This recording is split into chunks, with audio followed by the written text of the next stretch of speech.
Bonjour, c'est Ursule encore. On est le 4 janvier 2024. Alors, je viens sonner la trompette aujourd'hui encore et je viens proclamer le retour de notre Seigneur Jésus-Christ. Amen et alléluia, soyons tous bénis, soyons remplis de sa joie. Amen. À l'aurore d'un jour nouveau. Amen. À l'aurore d'un jour nouveau. Amen et alléluia. Alors, le texte qu'on va lire se trouve dans 1 Corinthiens 4, le verset 12. Pardon, le verset 14. Voilà. Je ne vous écris pas cela pour vous faire honte, mais pour vous avertir, comme mes enfants bien-aimés. En effet, quand vous aurez 10 000 pédagogues en Christ, vous n'avez pas plusieurs pères. C'est moi qui, par l'Évangile, vous ai engendré en Jésus-Christ. Je vous exhorte donc, soyez mes imitateurs. C'est bien pour cela que je vous ai envoyé Timothée, mon enfant bien-aimé et fidèle dans le Seigneur. Il vous rappellera mes principes de vie en Christ tels que je les enseigne partout dans toutes les églises. Amen. Ça, c'est la lettre de Paul.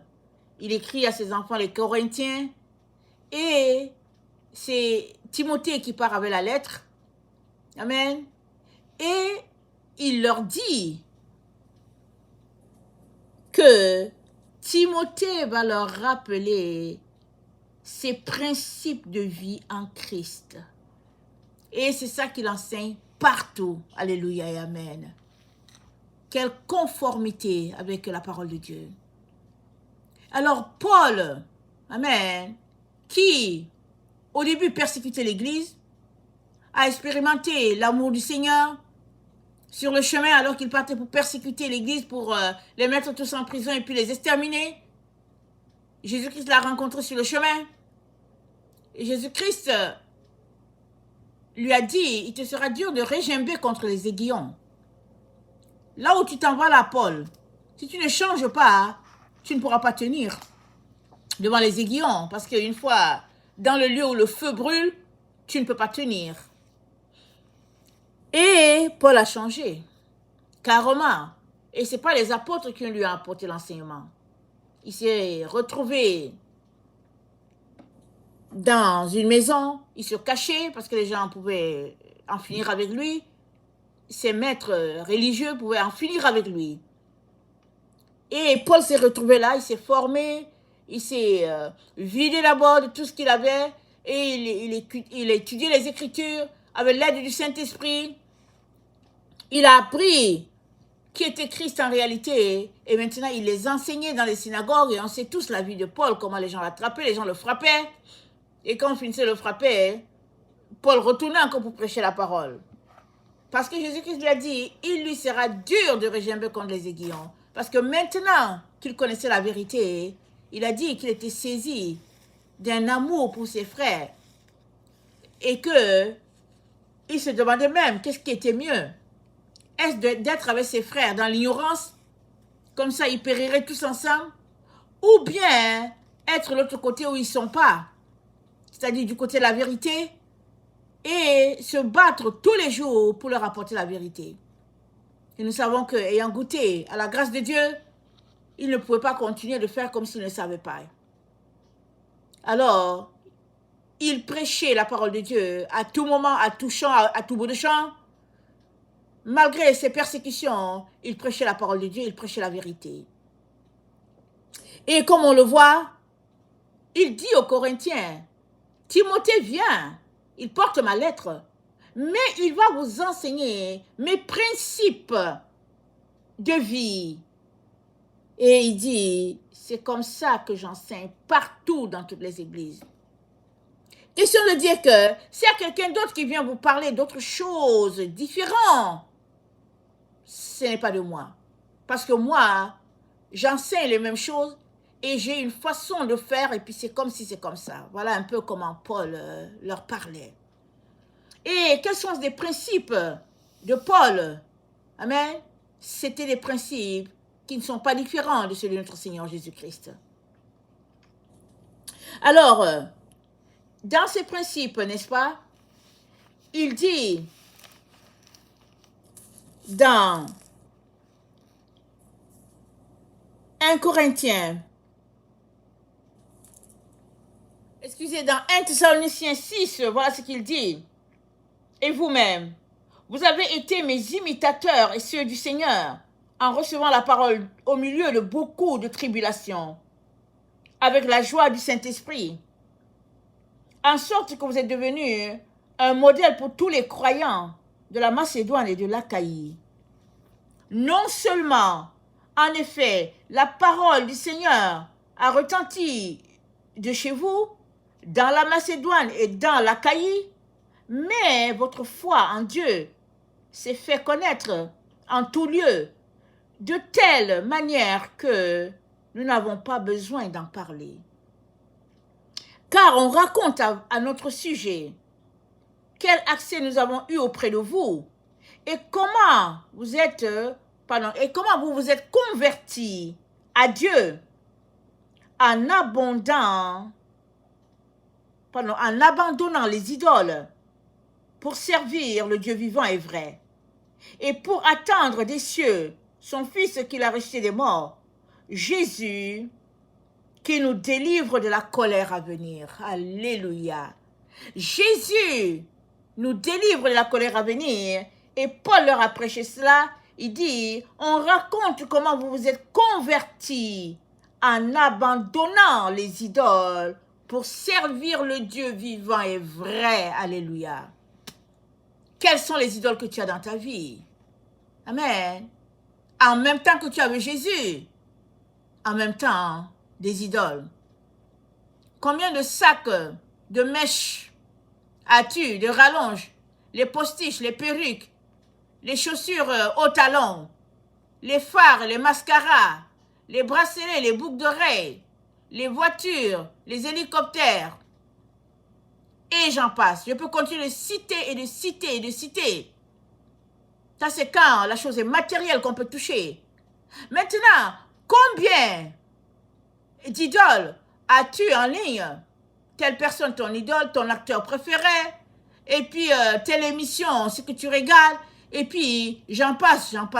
On peut citer et ne pas en finir. Mais Paul leur dit, aux gens de la Thessalonique, il leur dit, on raconte dans toute la contrée, à Macédoine, à l'Achaïe, comment vous avez abandonné vos idoles pour servir le Dieu vivant. Alléluia. Voilà l'année 2024 qui commence et le Seigneur, amen, dans son grand amour, vient vous encourager tout un chacun à laisser tomber vos idoles pour servir le Dieu vrai et vivant qui est prêt à cela. Parce que ce n'est que après avoir laissé tes idoles que tu pourras goûter pleinement, amen, à la pluie de Dieu, à sa neige si abondante, si rafraîchissante. Amen. Ça, c'est la neige de Dieu. Comme on l'a souvent dit, quand il fait chaud, les gens disent qu'ils veulent la glace. Ils marchent pour aller prendre la glace et puis quand ils reviennent, la chaleur n'est pas partie pour autant. La chaleur est toujours là. Ils ont une illusion que s'ils mangent la glace, ils se rafraîchissent et qu'il fera moins chaud. Mais ce n'est qu'une illusion. Amen. Mais la neige de Dieu, amen, sa glace, en tout cas, c'est éternellement. Une fois que tu goûtes à cela, tu en veux encore, et ça te rafraîchit, ça te renouvelle. Voilà le temps dans lequel nous sommes. Amen. Un temps prévu par notre Dieu, où il a décidé de renouveler la face de toute la terre. Alléluia. Et tout un chacun est invité à aller aux sources d'eau. Amen. Tout un chacun est invité. Seuls seront privés, ceux-là même qui se sont privés. Plusieurs se sont privés. Ils ne veulent pas.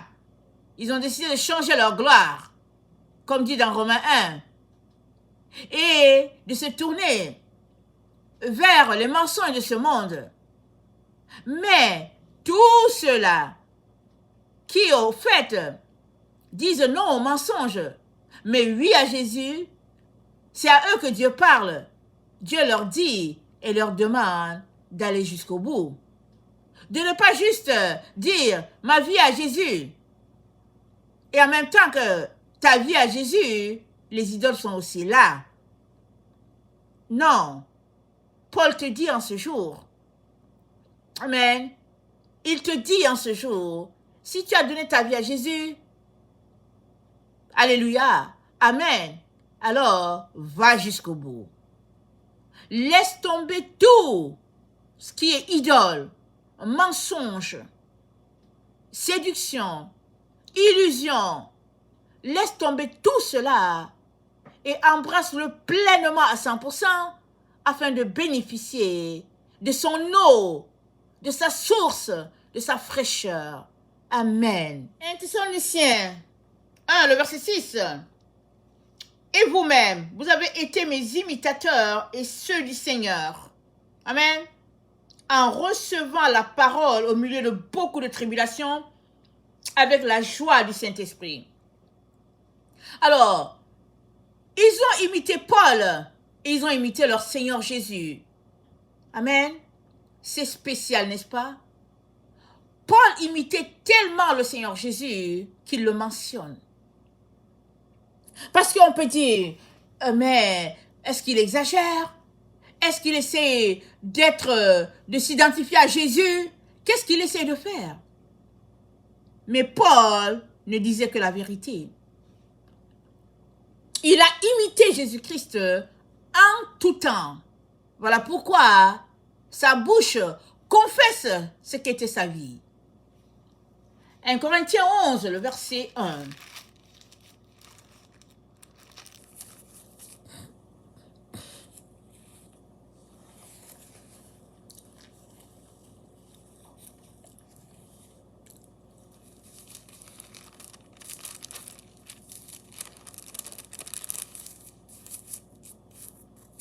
Soyez mes imitateurs.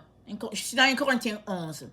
Soyez mes imitateurs, comme je le suis moi-même du Christ. Je vous loue de ce que vous vous souvenez de moi à tous égards et de ce que vous retenez mes instructions telles que je vous les ai données. Je vous loue de ce que vous vous souvenez de moi, mais surtout, vous recevez mes instructions telles que je vous les ai données. Et Paul, dans presque toutes ses lettres, dit, imitez-moi comme moi j'imite Jésus. Mais qu'est-ce que les deux avaient en particulier? C'était deux hommes, ok? Christ, c'est le Seigneur, il est mort pour tout le monde. Donc, c'était le Seigneur de Paul. Paul est le serviteur de notre Dieu, de notre Seigneur Jésus. Amen. Paul était serviteur de Jésus. Mais Paul imitait Jésus en tout. En franchise, en vérité, en façon de faire. Mais surtout, les deux, c'était deux célibataires. Ils n'étaient pas mariés. Et très très souvent, les lettres de Paul parlent de cet aspect-là. L'aspect d'être dévoué à Dieu à 100%. Le chemin, c'est de se donner complètement à Dieu.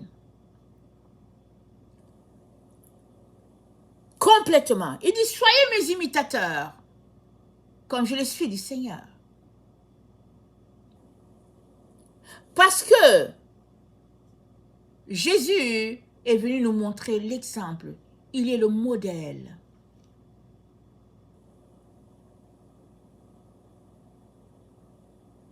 Alors, si toi, tu dis que tu es en train de suivre Jésus, mais que tu as un autre modèle, ou bien tu as un Jésus qui est différent de l'original, alors tu n'as pas Jésus.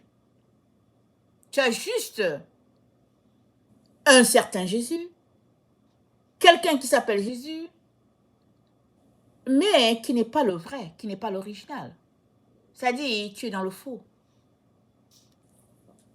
La vérité est que Jésus-Christ, Fils de Dieu, est venu racheter l'humanité.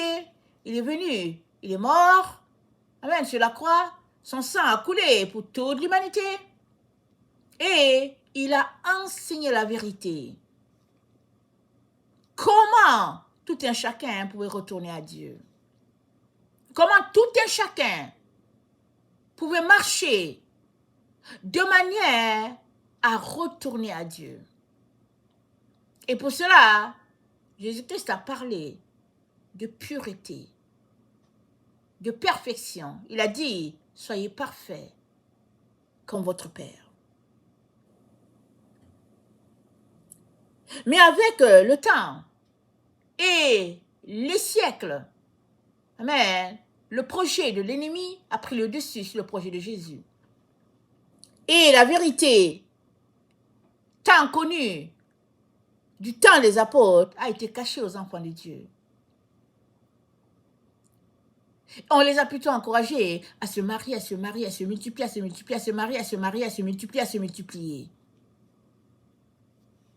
Tout en prenant soin de maintenir le pied de l'homme bien sur le cou de la femme, de telle sorte qu'elle ne puisse pas bouger, la garder soumise vraiment à un régime qui n'est pas du tout le régime de notre Seigneur. Comme ça, tout ce qui a été mis en place se tiendrait. Et voilà comment un type d'humanité s'est développé sur la terre.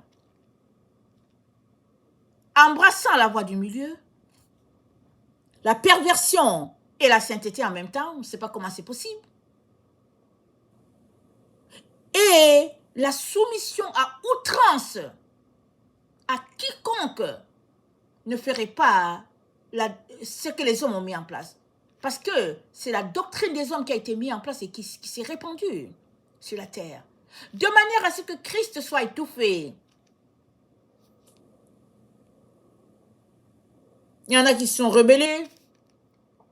Et puis, d'une manière ou d'une autre, parce que les gens ne savent pas souvent comment sortir de leur chaîne. Et Jésus-Christ a dit, il est venu pour libérer les captifs. Et sortir de la captivité, c'est imiter Christ. C'est imiter Christ. Et nous sommes dans ce temps où notre Dieu, alléluia, a décidé tout simplement d'envoyer un temps de rafraîchissement pour toute la terre. Il a décidé d'envoyer la rédemption pour toute la terre. Alléluia. Merci Seigneur. Merci mon Dieu, que tu es merveilleux. Mais bénéficiera de la rédemption qui voudra. C'est disponible. Il ne te force pas. C'est disponible. Dieu a décidé de bénir tout le monde. Même ceux-là qui ne le méritent pas. Dieu a décidé de bénir tout le monde. Donc, tu es béni. Maintenant, choisis de sortir de ces choses qui te gardent captif. Fais le choix. Fais le choix de sortir de là. Et c'est là que plusieurs bloquent. Plusieurs sont là, ils ne veulent pas. Mais Dieu te dit, choisis. Alors que j'étais dans sa présence, le Seigneur m'a donné Éphésiens 4. Amen. Le verset 5.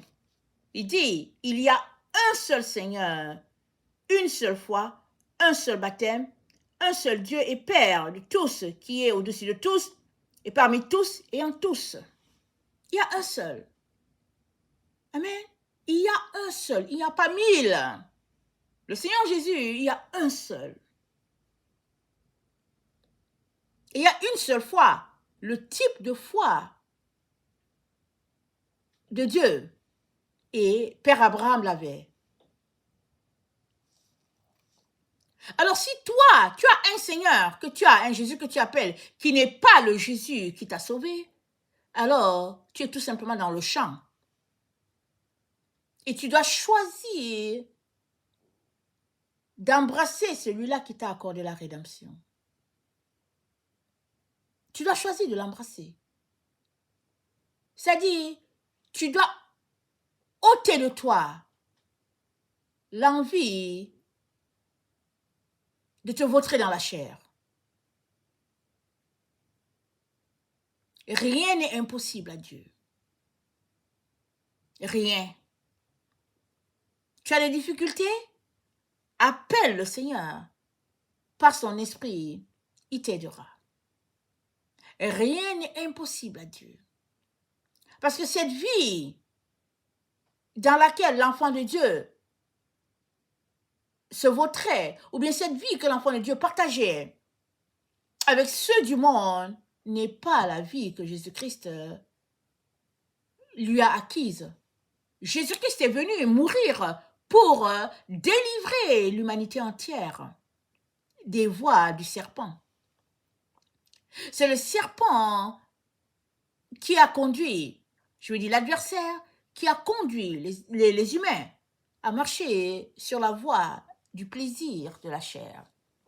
Et quand on dit le plaisir de la chair, plusieurs disent que, oh oui, je suis chrétien, j'aime le Seigneur, et je ne suis pas dans les autres plaisirs, tous les plaisirs, je ne suis pas dedans. Mais quand ils disent qu'ils ne sont pas dans le plaisir, ils pensent que le plaisir sexuel leur est accordé parce qu'ils ont un papier qu'ils brandissent en disant « Oh, je suis marié, j'ai le droit. » Mais désolé, Jésus-Christ a libéré les humains de cette voie-là. Les écrits sont là. Vous pouvez aller chercher sur Internet. Les écrits sont là. Les gens n'ont pas voulu que cela tombe aux oreilles des enfants de Dieu ou bien à leur vue. Mais Dieu est tellement bon qu'il finit toujours par révéler tout ce qui est caché. Et une doctrine adjacente s'est développée, où un Christ est présenté et puis tous ceux-là qui l'aiment sont là-dedans. Ils marchent comme ceux qui n'ont pas le Seigneur. Ils excellent dans le plaisir comme les autres. Et puis, vraiment, la voie de la vérité a été bafouée, n'est-ce pas, pendant des siècles. De ténèbres en ténèbres, les enfants de Dieu ont été corrompus.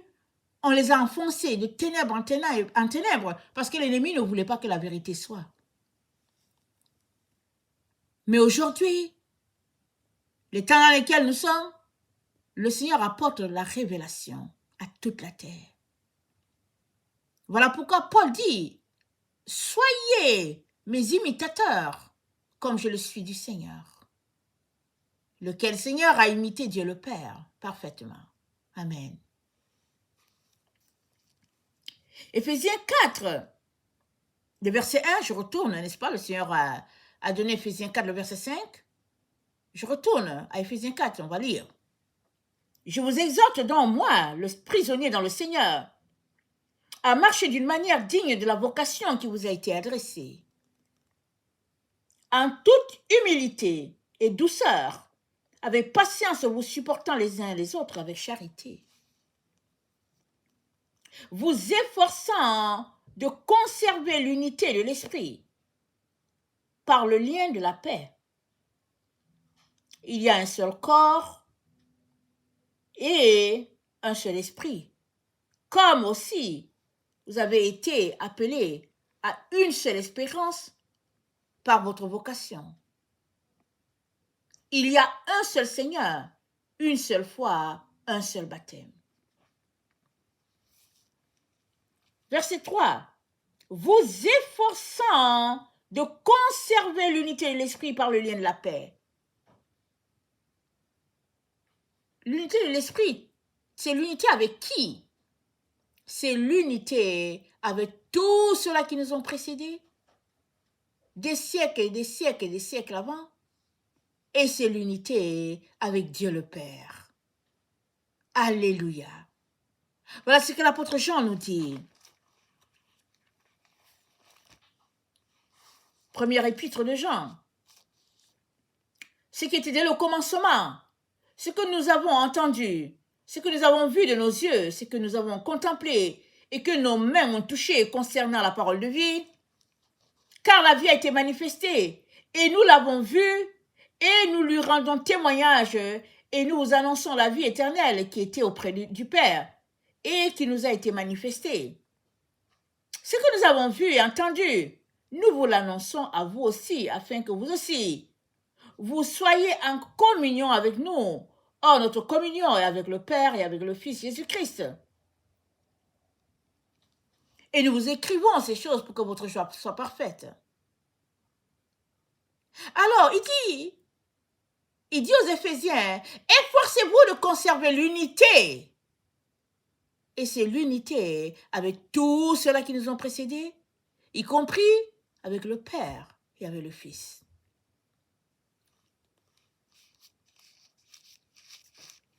Deux Jean, l'épître de 2 Jean. Excusez-moi. Le verset 8. Prenez garde à vous-même, afin que vous ne perdiez pas le fruit de votre travail, mais que vous receviez une pleine récompense. Quiconque va plus loin et ne demeure pas dans la doctrine de Christ n'a point Dieu. Celui qui demeure dans cette doctrine a le Père et le Fils. Si quelqu'un vient à vous et n'apporte pas cette doctrine, ne le recevez pas dans votre maison. Et ne dites pas salut, car celui qui dit salut participe à ses mauvaises œuvres. Quiconque va plus loin et ne demeure pas dans la doctrine de Christ n'a point Dieu. Celui qui demeure dans cette doctrine a le Père et le Fils. Et qu'est-ce que Dieu a dit? Il dit, je vous en supplie, alléluia, soyez réconciliés avec Dieu. Amen. Car Dieu était en Christ réconciliant le monde avec lui-même. Alléluia. N'imputant pas aux hommes leurs offenses. Amen. Il était en Christ. Et Christ était là. Il marchait. Il répandait les œuvres du Père. Mais les gens ne voyaient pas le Père. Amen. Ils étaient frustrés, ils étaient jaloux de Jésus, ils n'arrivaient pas à faire les œuvres de Jésus, et puis ils passaient leur temps à condamner Christ, et ils étaient jaloux, ils se disaient, hey, si on laisse ce gars, les gens vont quitter nos synagogues. Personne ne va plus aller vers nous, tuons-le. Et ils ont décidé de le tuer. Mais alléluia et amen, Christ est mort, afin que la vie de Dieu te soit donnée. Et aujourd'hui encore, Dieu dit la même chose. Soyez réconciliés avec Dieu, car Dieu était en Christ réconciliant le monde avec lui-même. Et tu es réconcilié avec Dieu? Et c'est ça que Paul te dit ce matin. Il vient et te dit, sois son imitateur, comme lui, Paul, il a imité Christ. Il a marché dans la vérité, il a marché dans la pureté, il a marché dans la chasteté, il a marché dans les préceptes, amen, que Christ a appris, et tout est dans la Bible. Pourvu que tu veuilles mettre en pratique ce que Dieu a dit, le Saint-Esprit te touchera et Dieu t'enseignera lui-même. Mais, avant que cela soit possible, écoute ce que Paul te dit. Il dit, on retourne dans notre texte d'origine, attendez, je vais lire. Le texte d'origine, n'est-ce pas? C'est 1 Thessaloniciens 1, le verset 6. Amen. Et vous-même, vous avez été mes imitateurs et ceux du Seigneur en recevant la parole au milieu de beaucoup de tribulations avec la joie du Saint-Esprit, en sorte que vous êtes devenus un modèle pour tous les croyants de la Macédoine et de l'Achaïe. Non seulement, en effet, la parole du Seigneur a retenti de chez vous, dans la Macédoine et dans l'Achaïe, mais votre foi en Dieu s'est fait connaître en tout lieu, de telle manière que nous n'avons pas besoin d'en parler. Car on raconte à notre sujet quel accès nous avons eu auprès de vous et comment vous êtes convertis à Dieu en abandonnant les idoles pour servir le Dieu vivant et vrai. Tu ne peux pas avoir le Dieu vivant et vrai en toi et en même temps avoir les idoles. Les deux ne vont pas ensemble. Les deux ne vont pas ensemble. Parce que Dieu a dit, j'habiterai au milieu d'eux. Ils seront mon peuple.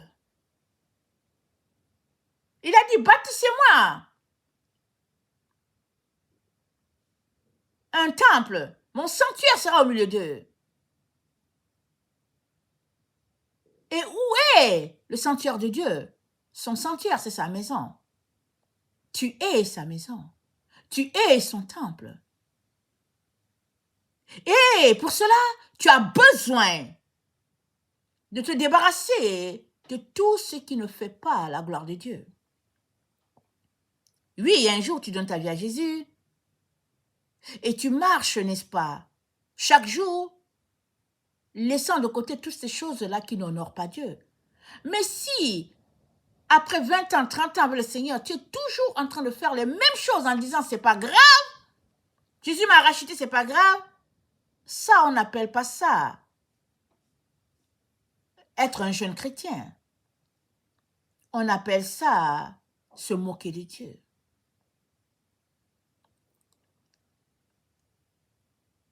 Et tu ne peux pas te moquer de Dieu indéfiniment, n'est-ce pas? On devrait voir dans ta vie un progrès si tu as donné ta vie à Jésus. Parce que dans la vraie vie, quand un bébé est né et qu'il ne grandit pas, les gens vérifient et puis ils disent que non, le bébé a telle maladie, il ne grandit pas. Voilà, telle maladie. Comment se fait-il que tu aies donné ta vie à Jésus depuis ces années-là? Tu n'as pas grandi d'un iota, tu es toujours en train de faire les mêmes choses. Et surtout, ça ne te dérange pas de rester là-dedans. Ça ne te dérange pas, tu es toujours là et tu dis que tu es à Christ. Mais, écoutez-moi, la religion ne peut pas te sauver. Dieu était en Christ réconciliant le monde avec lui-même. Et aujourd'hui encore, Dieu vient te réconcilier avec lui. Mais il ne va pas te forcer. Tu dois décider, tu dois choisir de sortir du mal, de sortir des choses de la chair. Rien ne va t'arriver, tu ne vas pas périr.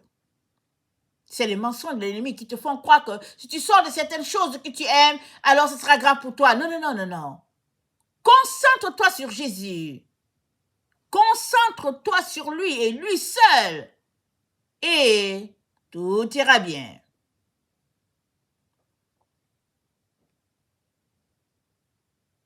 Dieu était en Christ réconciliant le monde avec lui-même, n'imputant pas aux hommes leurs offenses.